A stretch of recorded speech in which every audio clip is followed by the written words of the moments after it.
皆さんこんにちは、さやかです。今日のマークさやロストインワールドではマジックバンドとマジックバンドプラスについての完全ガイドをお届けしていきたいと思います。それでは行きましょう。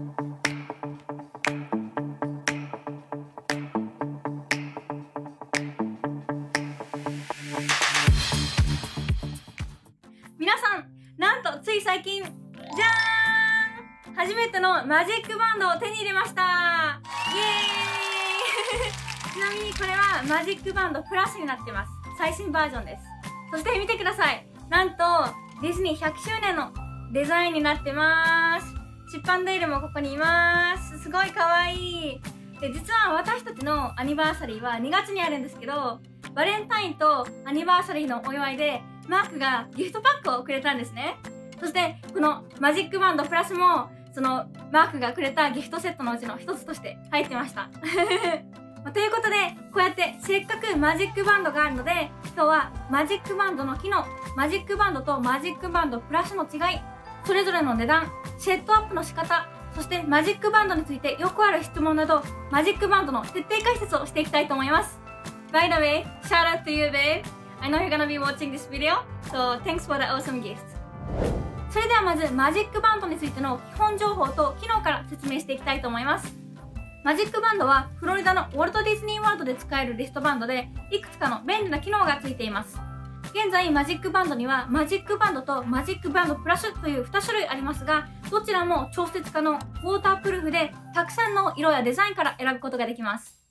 そして2022年の10月になんとカリフォルニアのディズニーランドでもマジックバンドがデビューしました。なのでディズニーランドでもディズニーワールドでも同じマジックバンドプラスを使うことができます。しかしディズニーランドではマジックバンドプラスしか使うことができず、レギュラーマジックバンドは使うことができません。なのでマジックバンドはディズニーワールドとディズニーワールド両方で使うことができますが、通常のマジックバンドはディズニーワールドでのみ使うことができます。マジックバンドとマジックバンドプラスの違いについてはまた後から詳しく説明しますが、まずはマジックバンドの基本的な機能から説明していきたいと思います。ディズニーワールドではマジックバンドを使うとテーマパークに入園したり、ライトニングレーンにアクセスしたり、フォトパスの写真をマイディズニーエクスペリエンスアカウントにリンクしたりすることができます。また、ディズニーワールドレゾートに滞在しているなら、マジックバンドでホテルルームをアンロックしたり、マジックバンドを使ってパークでアイテムの購入をしたりすることもできます。しかし、ディズニーワールドリゾートのゲストでない場合は、マジックバンドを使っての支払いをすることはできません。それでは今からマジックバンドとマジックバンドプラスの違いについて説明していきたいと思います。2022年の7月にディズニーは新しいモデルのマジックバンドであるマジックバンドプラスをリリースしました。マジックバンドプラスにはマジックバンドと同じ基本的な機能に加えて、テーマパークにいる時に使える色が変わるライトやバイブレーションやジェスチャー探知などのいくつかの新しい機能もついています。例えばマジックバンドプラスをつけてウォルト・ディズニー・ワールドの50周年記念のゴールド像に向かってこうやって手を振るとキャラクターと交流することができ、ナイトタイムショーの間は花火やプロジェクションや音楽とシンクしてマジックバンドプラスが光ったりバイブレートしたりします。またマジックバンドプラスを使うとハリウッドスタジオやディズニーランドにあるスター・ウォーズ・ギャラクシーズ・エッジでバウンティーハンターゲームをプレイすることができます。これらのインタラクティブな機能があるかどうかがマジックバンドとマジックバンドプラスの主な違いになります。そしてもう一つの違いは充電が必要かどうかです。マジックバンドは充電不要でディズニーアカウントにリンクすれば使うことができます。それと違いマジックバンドプラスをディズニーアカウントにリンクして使い始めるにはマジックバンドプラスを充電しないといけません。しかしマジックバンドプラスは繰り返し充電可能で、充電器はマジックバンドプラスと一緒についてきます。マジックバンドは充電不要なので充電が切れる心配はないですが、マジックバンドももし充電が切れても基本的な機能はまだ使うことができます。マジックバンドプラスの充電が切れたらそれはマジックバンドを持っているのと同じことになるので、ホテルルームをアンロックしたりライトニングレーンにアクセスしたりっていうマジックバンドができることは全てマジックバンドプラスの充電が切れていてもできますしかしマジックバンドプラスにしかないインタラクティブな機能はマジックバンドプラスの充電が切れると使えなくなります。なので簡単に言うとマジックバンドの機能は充電なしでも使えて、そのプラスの部分は充電がないと使うことができません。それではマジックバンドとマジックバンドプラスの値段について少しシェアしていきたいと思います。やっぱりマジックバンドプラスはマジックバンドよりも多くの機能がついているので、マジックバンドプラスの方がマジックバンドより値段が少し高くなってきます。そしてマジックバンドの値段もマジックバンドプラスの値段もデザインがあるかどうかにより異なります。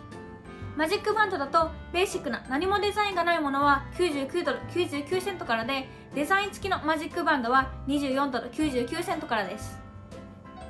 マジックバンドプラスの場合、何もデザインがないものは$34 99セントからで、デザインのついているものは$44 99セントからです。そしてマジックバンドもマジックバンドプラスも数量限定のものやデザイナーブランドとのコラボレーションのものは$50以上することもあります。マジックバンドとマジックバンドプラスは両方ウォルト・ディズニー・ワールドやディズニーランドのショップ、またオンラインだとショップディズニー .com で購入することができます。そしてですね、実は2020年まではウォルト・ディズニー・ワールドリゾートホテルに宿泊すると特典として無料でマジックバンドをもらうことができましたが、今はもう残念ながらこの特典はなくなってしまっていて、ウォルト・ディズニー・ワールドリゾートホテルに宿泊してもマジックバンドを無料でもらうことはできません。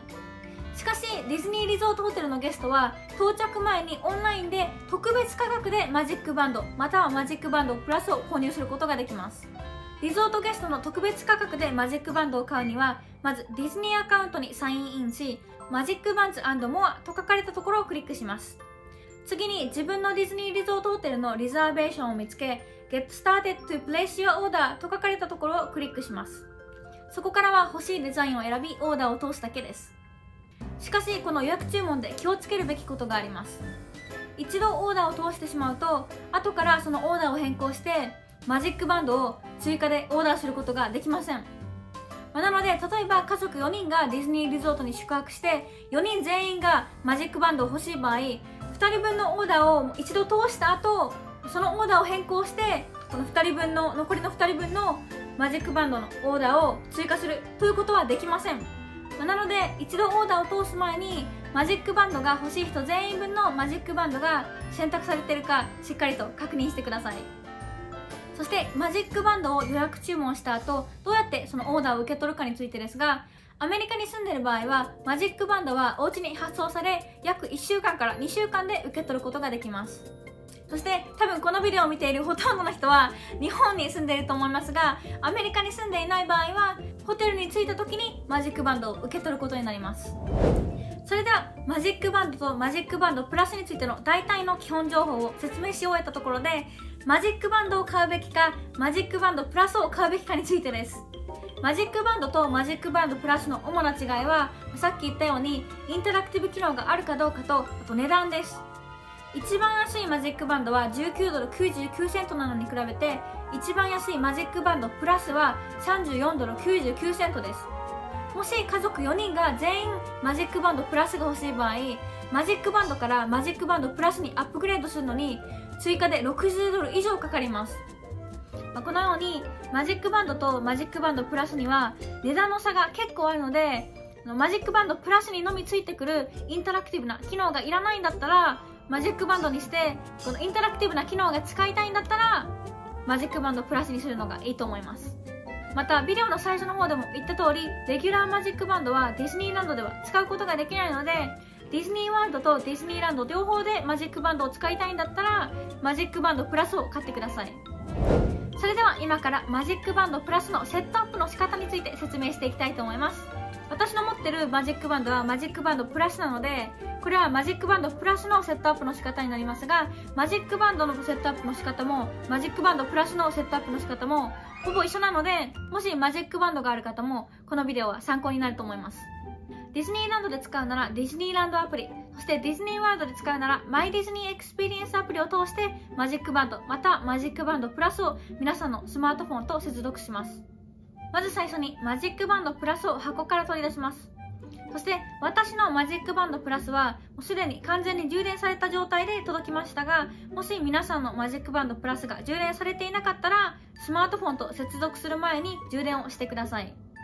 充電がない状態から約90分ほどで完全に充電できます。そして後ろにあるボタンを押してマジックバンドプラスをオンにします。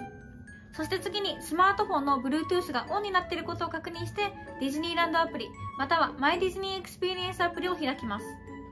アプリを開いた後、画面の右下にある3つの線が書かれているところをタップし、マジックバンズ&モアと書かれているところをタップします。そして皆さんのアカウントの下にあるビューカーズと書かれたところをタップします。すると4つのタブが見えますが、マジックバンドプラスを接続したい場合はマジックバンドプラス、マジックバンドを接続したい場合はマジックバンドをタップします。そこからはアプリのインストラクションに従ってマジックバンドまたはマジックバンドプラスを皆さんのディズニーアカウントにリンクします。私はオープンスキャナーというリンクと書かれたボタンを押してスマートフォンをマジックバンドプラスの近くにかざすとスマートフォンとマジックバンドプラスを接続することができました。そして次にこのマジックバンドプラスを接続したいアカウントを選びます。私のディズニーアカウントにはマークがフレンズ&ファミリーリストに追加されているので、さやかとマークが両方ありますが、このマジックバンドはこの私のさやかのアカウントに接続したいので、さやかを選びます。すると Bluetooth ペアリングリクエストが届くので、ここでペアを押します。そして最後にマジックバンドをアップデートしてセットアップ完了になります。アップデートをしないといくつかの機能がまともに作動しないこともあるみたいなので、アップデートをするのを忘れないようにしてください。そしてアプリではマジックバンドプラスのこのライトの色を変更することもできます。これは自動的にディズニー100の色が選択されていましたが、赤やオレンジや黄色や緑といったいろんな色から選ぶことができます。また設定ではライトやバイブレーションをオンにしたりオフにしたりすることもできます。これがマジックバンドプラスのセットアップの仕方になっています。結構簡単にセットアップすることができました。それでは次によくある質問に入っていきたいと思います。まず最初に、カリフォルニアのディズニーランドやウォルト・ディズニー・ワールドに行く場合、マジックバンドは必要でしょうか？必要ではありません。マジックバンドやマジックバンドプラスでできることはすべてアプリやマジックモバイルですることができます。ホテルルームはアプリでアンロックすることができるし、パークにはマジックモバイルを使って入園することができます。またディズニーホテルに宿泊しているならフロントデスクでルームキーをもらうことができます。ちなみにこのルームキーはお土産として持って帰ることができるので、ディズニーリゾートホテルに宿泊する場合はぜひぜひもらっていってください。なのでマジックバンドは必要かといったら必要ではありませんが、あると便利です。アプリやマジックモバイルを使うときはいちいちスマホを取り出さないといけないんですが、マジックバンドやマジックバンドプラスはずっとこうやって腕につけていることができるので、ホテルルームをアンロックしたりライトニングレーンにアクセスするときにいちいちスマホを取り出さずに済みます。なのでその点ではマジックバンドはあったら便利ではあります。私たちはですね、何回かディズニーワールドに行ってますが、今のところまだマジックバンドを使ったことはありませんなので全部の旅行ではマジックバンドの代わりにアプリとあとマジックモバイルを使ってました。でもマジックバンドなしでも別に何も問題はなかったので、別になくてもいいならマジックバンドは別に買わなくてもいいです。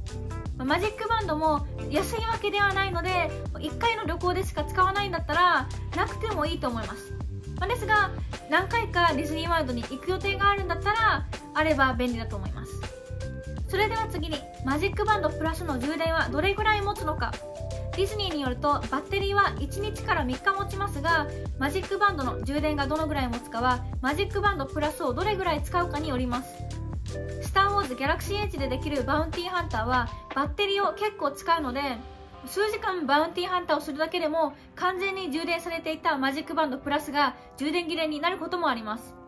ディズニーはマジックバンドプラスを使う前のそれぞれの夜にマジックバンドプラスを充電することを勧めていて、バッテリーをより長く保つにはマジックバンドプラスを完全に充電してから使うことをお勧めします。またライトやバイブレーションなどのマジックバンドプラスのインタラクティブ機能はバッテリーを消費しますが、バッテリーを節約するためにこれらのインタラクティブ機能をオフにすることもできます。これらの設定は先ほど見せたようにアプリで簡単に変更することができます。またマジックバンドプラスの後ろ側にあるこのボタンを使ってマジックバンドプラスをオンにしたりオフにしたりすることもできます。このボタンを1回押すとマジックバンドプラスがオンになり、このボタンを数秒間押すとマジックバンドプラスがオフになります。そして次にマジックバンドプラスのバッテリーレベルはチェックできるかどうか。マジックバンドプラスのバッテリーレベルはアプリで簡単にチェックすることができます。またマジックバンドプラスの後ろのこのボタンを押すと現在のバッテリーステータスを知らせる色がライトアップされます。赤のライトはバッテリーが切れる寸前、黄色のライトはバッテリーが少ないこと、そして緑のライトはバッテリーがまだたくさん残っていることを意味します。私のマジックバンドプラスはこう押します。押すとこのように緑色にライトアップされました。なのでこのマジックバンドプラスにはまだバッテリーがたくさん残っているということです。そして次に1つのディズニーアカウントに複数のマジックバンドまたマジックバンドプラスをリンクできるかどうか。できます。アプリを使って1つのアカウントに複数のマジックバンドをリンクすることができます。皆さんこんにちは。このビデオを編集中の未来のさやです。伝え忘れてしまったことがありますが、1つのアカウントに複数のマジックバンドをリンクすることはできますが、1つのマジックバンドを複数のアカウントにリンクすることはできないので、ここに注意してください。マジックバンドを1つのアカウントにリンクした後、この同じマジックバンドを他のアカウントにリンクすることはできません。2つ目以降のマジックバンドを1つのアカウントにリンクするには、一番最初のマジックバンドをそのアカウントにリンクした時と似たようなステップに従っていくだけです。そして次に子供用のマジックバンドはあるかどうか。ないです。残念ながらマジックバンドはワンサイズのみです。しかし全てのマジックバンドは腕の大きさにより調節することができます。このマジックバンドを見てわかるように、こうやって穴がたくさんあるので、皆さんの腕の大きさに合わせてマジックバンドを調節することができます。また全てのマジックバンドは小さくすることができます。ここに見てわかるように少しここに線があるんですね。でなぜここに線があるかというと、このプラスチックの部分を取り外すことができるんです。後ろの方がちょっと分かりやすいですが、ここにちょっと線があるんですけど、このマジックバンドが長すぎる場合はここの線に沿ってこのプラスチックを取り外してマジックバンドを小さくすることができます。しかし一つ注意点があって、一度このプラスチックを取り外して小さくしてしまうと後戻りはできません。ずっと小さいままになってしまいます。これは取り外し可能というわけではないです。なので小さくしたいんだったらずっと小さいままっていうことを分かった上で小さくしてください。それではこれで皆さんのマジックバンドまたはマジックバンドプラスについての質問に全て答えられているといいですが、もしこの他に質問があればコメント欄で質問をしてください。今日のマジックバンドについてのビデオはこれで以上になります。もし少しでもこのビデオが役に立ったらいいねをよろしくお願いします。皆さんの一つ一つのいいねがとっても励みになるので、ぜひいいねもよろしくお願いします。そして今後のビデオも見逃さないようにマークさえロストインワールドにチャンネル登録とこのチャンネルの通知オンも忘れないようにしてください。それでは最後まで見てくれてありがとうございました。また次回のビデオでお会いしましょう。Make today magical! Bye!